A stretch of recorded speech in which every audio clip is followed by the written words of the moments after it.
What's up, guys? Welcome to my channel. Today we got a Toyota 4Runner and we're gonna replace some brake pads and discs. So I do have the disc here and we're gonna do a really good job. I'm gonna show you a lot of stuff on today's video.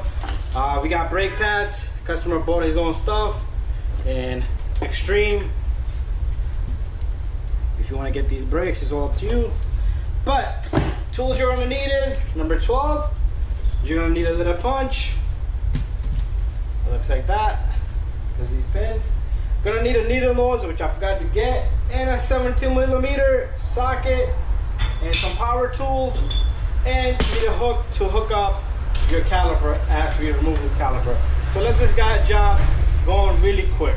So as you guys can see, this is not an ordinary brake job. So it has 4 pistons. Sometimes these pistons can be jammed up. Anyways, we're gonna remove this number 12 because the only flex line we have is over here. This will not. If you try to just take the caliper off by taking these 2 bolts all back here, it's not gonna work. The reason is simply because this is a solid line here. So we're gonna take out this little guy and this little guy, push the pin out, push the pin out. You got a little retainer here. Hang the caliper once we take off the 2 17mm. Also remove this, and that's how simple it is. But we're gonna go one step at a time. Really quick, let's start off by removing this pin. Okay, save it. If you have a new one with your hardware, good. If not, it's all right. A lot of times I don't like to use the new stuff because the reason is these new pins, if you get new pins, they might be skinnier and they might rattle inside. So it's always best to stick with the old one. So what we're gonna do is we're gonna mount our camera right here next. Here we are. It's a good angle. Gonna get a hammer. All you need to do is put your chisel here and a hammer. I'll use a socket in my case because you don't need too much of a force.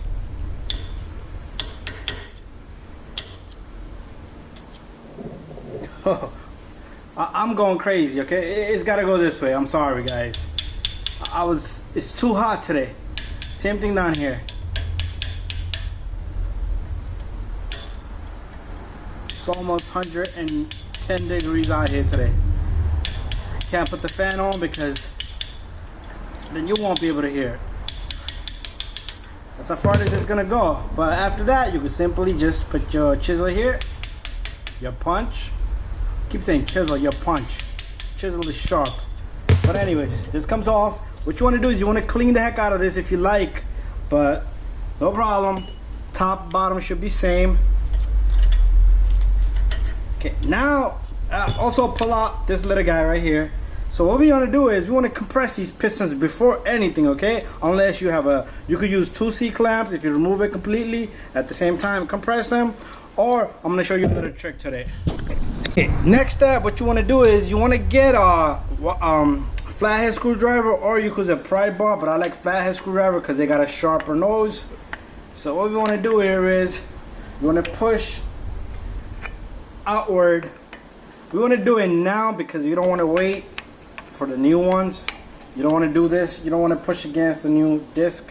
So what I like to do here is, if you could get in the center, that'd be the perfect spot, because then you should be able to compress both pistons at the same time. And if you get another one, if you get 2 pry bars or screwdrivers just like this, this is when things get really good. You should be able to compress all 4 pistons at the same time. Okay, if you're not able to compress all the way, then you have a seized up pistons in this caliper, meaning you're gonna need a new caliper.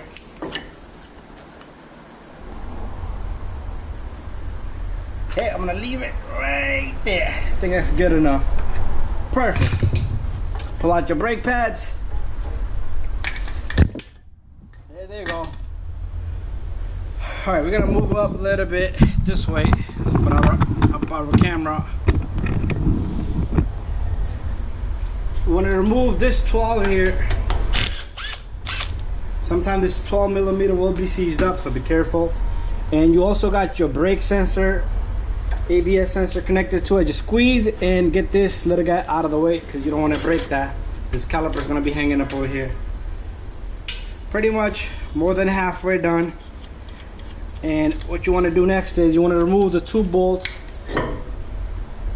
on this caliper right here.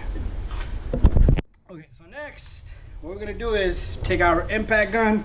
We're going to remove the 2 bolts. They're 17 millimeter. One down here and one down here.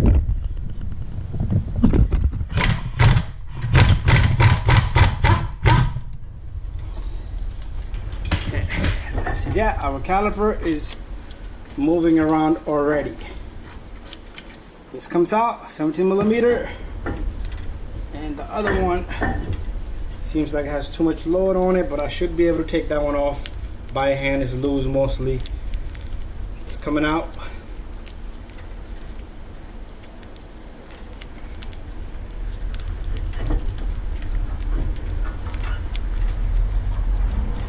Alright, there you go. So what I can do next is, whoop, there's a number 10 over here. I'm gonna have to work some magic now. I forgot about that. There's a number 10 here. Fuck me. Come on. So if you look up over here, there's a 10 millimeter socket there. So I'm gonna try to not let this caliper go. Forgot about that. And my light died. You wanna go easy on that because you don't want the bolt to twist and turn the line itself. Okay, we're gonna have to bear a little bit, and all I'm gonna do simply is just hang my caliper for now. So I'm gonna just lift it up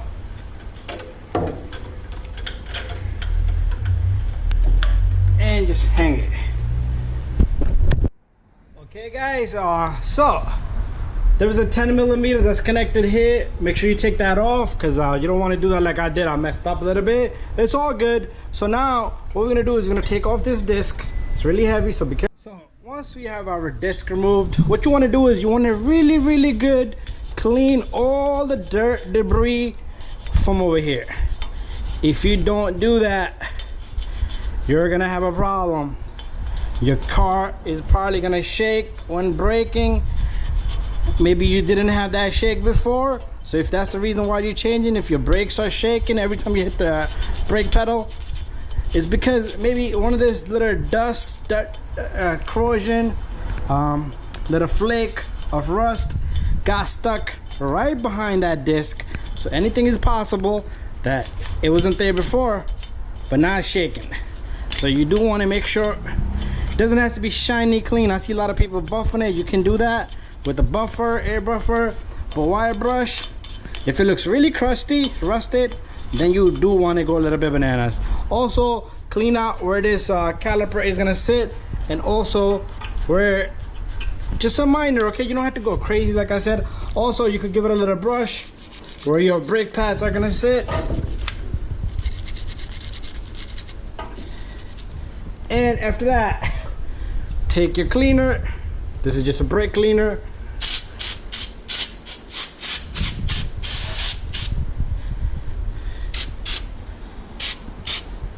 Spray it all down. Bada bing, bada boom, okay? You can put a little bit of light coating or greasing over here, but I like to put it on the pad and then slip it in. But anyways, we're all done here. What we're gonna do next is we're gonna take our disc here. So the disc probably got a coating on it of oil, so make sure you take a rag, clean rag, and wipe this down. Flip it over, same thing. Okay, you should be able to do this. If you're not like really skilled, like you don't do this daily, probably take you a good 2 hours, but you can get it done. And if you don't have power tools, that's another thing. But anyways, nice and clean. Make sure the surface is clean. What I like to do here is a little bit of greasing. That's gonna prevent it from locking down, and also gonna give it a smooth little surface for the rotor to sit on. Just a light coating, and just regular old brake grease. Anyways, time for us to put our disc on. So what we're gonna do is bear with me here. We're gonna take our disc, and you want to put this straight on it. Make sure when you're turning it, nothing is rubbing against it, okay? So another thing you want to do is you want to take one of your old lug nuts, If you like, put a lug nut on. That's gonna hold your disc against the hub, so it's more easier for you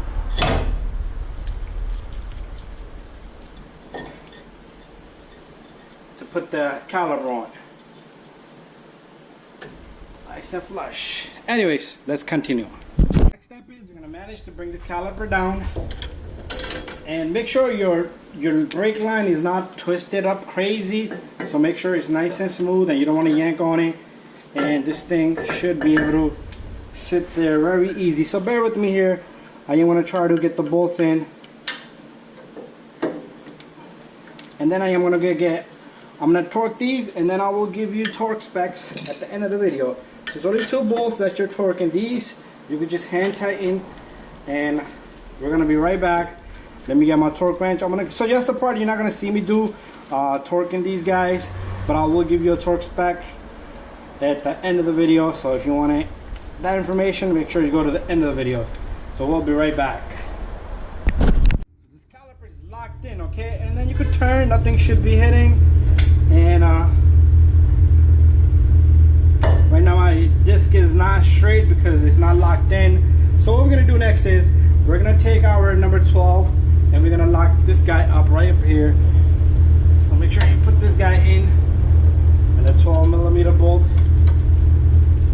Catch the threads. Also, you got a 10 over here, and remember that's the 10 that I took off, that I forgot to take off. So you take that 10mm and you line it, and what we will do is we'll tighten these two. So these two you don't worry about torquing these two. Just make sure you hold the line, because sometimes this thing will twist and you take your whole line with it, and you'll damage that brake ABS brake line. The sensor. Tighten this up too. So notice my line is nice and straight. There's no like twist and curves to this. So that's because if you twist it up to hang it, and then you twist it the other way around and bring it back, you're gonna have a curl to it. Anyways, we're all done there. So what we're gonna do next is we're gonna bring our brake pads over. So here's our brake pad. So the brake pad has a brake wear indicator. So I'm using this one on the inside here. The brake pad is up on the top. It doesn't matter, you can get it in the bottom or top. Like, you know what, let's switch it up. Let's put another brake pad in, and it's in the bottom. If I put this in that direction, it's in the bottom. So when the car goes reverse, it'll yank on it. I like it when it goes to reverse, so that's a better idea. So what I like to do here is I like to see if my brake pad fits flush. If they don't fit in that easy, what you want to do is you want to file the paint here, okay? A little bit here and a little bit there. That'd be the reason why this thing will not go in flush, okay? So what I want to do is, since this one goes in very well, I want to put a little bit of greasing over here. Let me get more greasing. A little bit of greasing here and a little bit of greasing over here. Well, before I put that in, we do have a new hardware kit here. You know what? Let's match up the pins. What I like to see is the pins. Okay, these are pretty good pin. You know what? Let me try the old ones. They're the same thing, okay? So they're gonna have a little bit of movement. But these are pretty much, if you got too much wiggle in there, it's gonna rattle like that. So you don't want that either. So let's take our brake pad, stick it in there slowly. You should be able to get that thing in there really easy. So we're gonna take another brake pad. First try it before you stick it in, because you might have to file it. You don't want to put greasing on it. But so this is good, and we could put greasing on this guy now. And very simple. There you go. And you want to stick this guy right in, and then you want to take your hardware, the sliding pin here. So if it goes too far, just pull it back out. So remember, we already compressed the piston, so we don't need to worry about that. So let's take out another pin, and we do have the little retainer inside this bag. Let's get that out. Whoop, everything just went flying. So we're gonna take our retainer here. So the way it goes in, you stick it right here, and then this side sits up here. Very easy. I'm gonna get one side in, slip it through, and then push the other side in.